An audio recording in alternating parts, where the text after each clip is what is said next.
Assalamualaikum warahmatullahi wabarakatuh.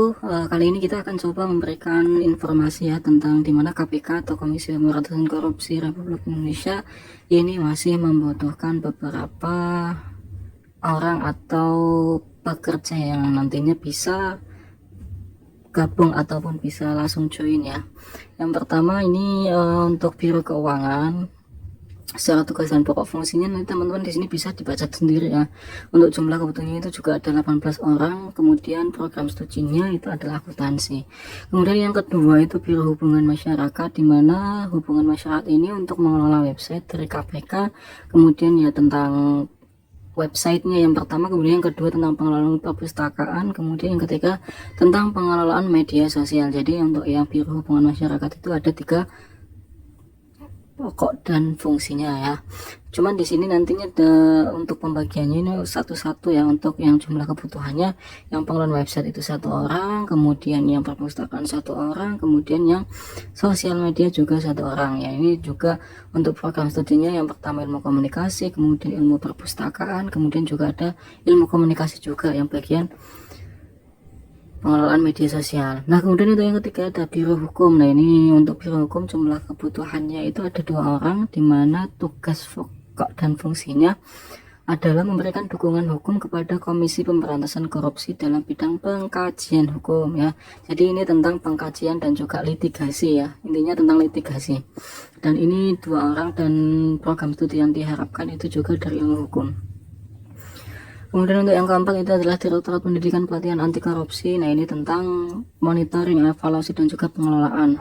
Itu juga ada 4 orang yang ada 1 orang manajemen informatika. Kemudian untuk yang pembelajaran internal dan eksternal juga ada 4 orang, yaitu ada ilmu hukum dan juga sosial politik, psikologi maupun pendidikan ilmu komunikasi. Kemudian untuk yang manajemen pengetahuan dan juga pembelajaran ini juga dibutuhkan 4 orang, yakni teknologi pembelajaran, kemudian pendidikan multimedia, kemudian teknik informatika maupun manajemen informatika ya, untuk yang bagian yang kedua atau manajemen pengetahuan dan pembelajaran. Kemudian untuk sertifikasinya di sini untuk membantu proses penyelenggaraan sertifikasi ini juga dibutuhkan 2 orang. Kemudian untuk diutamakan program studinya adalah informatika atau komputer. Kemudian lanjut yang kelima adalah Direktorat Gratifikasi dan Pelayanan Publik, di mana tugas pokok fungsinya itu adalah untuk penanganan objek gratifikasi ya. Yang pertama untuk mempelajari prosedur dan juga penanganan objek gratifikasi, kemudian membantu menerima serta mengadministrasikan barang.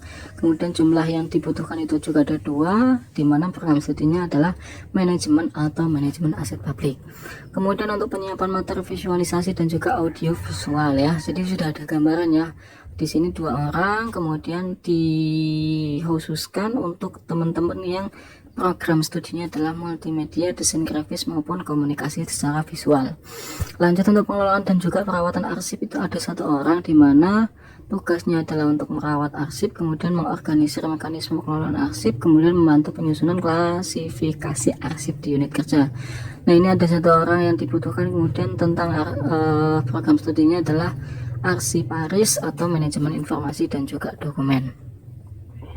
Lanjut untuk selanjutnya adalah Direktorat Manajemen Informasi. Yang pertama ada aplikasi, kemudian ada data, kemudian ada infrastruktur, kemudian juga ada keamanan informasi, tata kelola TIK ya. Ini nanti teman-teman di sini bisa baca sendiri ya, apa itu nanti aplikasi, kemudian juga ada data, kemudian infrastruktur dan juga lain sebagainya. Ya ini lumayan banyak ya, itu ada 10 orang, di mana di sini itu adalah ilmu komputer ya, dikhususkan untuk teman-teman yang lulusan ilmu komputer, kemudian teknik informatika maupun yang matematika atau bidang statistik. Untuk yang selanjutnya adalah inspektorat ya, ini 1 orang. Kemudian yang terakhir adalah sekretaris Kadapati bidang penindakan dan juga eksekusi. Yaitu adalah di sini ada beberapa tugasnya yang ABCD. A untuk persiapan pembuatan dokumen, kemudian pembuatan program, kemudian ada uji coba dan evaluasi. Nah kita udah masuk ke persyaratan umumnya. Itu tadi kan kita sudah membaca 1 sampai 8. Ada beberapa yang dibutuhkan ya di KPK. Nah ini untuk persyaratannya teman-teman di sini ya, wajib ya harus lengkap ya, IPK dan juga lain-lain. Ini nanti bisa dibaca ya. Kemudian 1 sampai 8 teman-teman tak kira nanti bisa membaca di sini. Nah, untuk yang tata cara pendaftaran nanti tinggal klik bagian magang kpk.go.id. Ingat ya, hanya ada satu formulir yang mana formulir itu dari website resmi dari KPK, yaitu https://magang.kpk.go.id. Nah, ini mulai dari tanggal 9 September, tanggal terakhir itu tanggal besok ya, tanggal 23 September. Nah, ini paling lambatnya adalah jam 12.00 atau 23.59 waktu Indonesia Barat. Kemudian untuk dokumentasinya juga di sini ada beberapa ya, ada proposal, kemudian ada surat pengantar atau rekomendasi. Nah, ini saya sarankan di sini untuk yang surat rekomendasi, teman-teman yang mungkin fresh graduate nanti bisa minta kepada bagian akademik, atau kalau teman-teman organisatoris jangan malu ketika minta surat rekomendasi dari rektor, karena itu sangat mempengaruhi ya teman-teman. Kemudian ada kartu hasil studi atau surat keterangan lulus ijazah, kemudian kartu identitas, kemudian juga pas foto terbaru, kemudian kelengkapan administrasi lainnya sesuai dengan kebutuhan unit kerja. Nah, ini nanti ada beberapa administrasi lainnya, yang tadi kan ada 1 sampai 8 pekerjaannya mungkin belum dipenuhi. Nah, itu nanti kan setiap pekerjaan itu nanti ada beberapa formatnya masing-masing atau administrasinya masing-masing ya. Kemudian setelah itu nanti teman-teman wajib untuk mengirimkan seluruh dokumen ya, bentuknya soft copy atau scanner dengan format PDF ya. Kemudian nanti dikirim ke pengelola.magang@kpk.go.id. Kemudian nanti di sini juga sama, ada seleksi, tahapan seleksi. Kalau lulus tahap seleksi, nanti teman-teman akan dihubungi ya dari pihak KPK, kemudian menandatangani perjanjian. Kemudian ketika ada kesulitan, teman-teman bisa menghubungi pengelola magang di lingkungan Komisi Pemberantasan Korupsi melalui email pengelola.magang@kpk.go.id.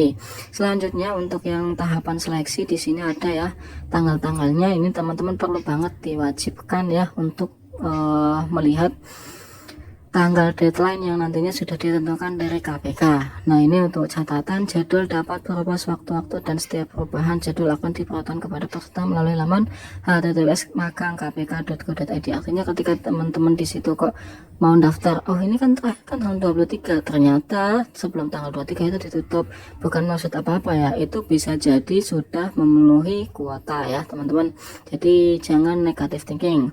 Kemudian untuk ketentuan lain-lainnya ini teman-teman ya bisa dibaca ya, artinya seluruh tahapan proses seleksi ini adalah tidak dipungut biaya apapun, gratis. Kemudian yang pengelola magang tidak menyediakan akomodasi transportasi dalam proses seleksi maupun saat pelaksanaan program magang ya. Kemudian untuk yang ketiga nanti ada secara offline dari kantor KPK dalam waktu 3 bulan. Kemudian dokumen kelengkapan administrasi pendaftaran akan diproses, dokumennya lengkap dengan ketentuan dan juga yang dipersyaratkan. Kemudian yang kelima, pengelola magang tidak melakukan komunikasi melalui telepon dan kepada pelamar agar berhati-hati terhadap segala upaya penyalahgunaan ya, tadi tidak ada biaya apapun. Kemudian keenam, keputusan magang dalam pelaksanaan seleksi program magang adalah final dan tidak dipungut biaya apapun ya. Ini adalah barcode asli. Itu saja. Nah, itu ya teman-teman informasi dari saya, mudah-mudahan bisa bermanfaat. Dan jika dirasa konten ini bermanfaat, silahkan bisa like, subscribe, dan juga komen ketika butuh bantuan apapun. Ingat ya, ada komunikasi yang baik kepada saya, insya Allah saya juga akan memberikan kontribusi yang baik. Oke, see you next time, semoga bermanfaat. Wassalamualaikum warahmatullahi wabarakatuh.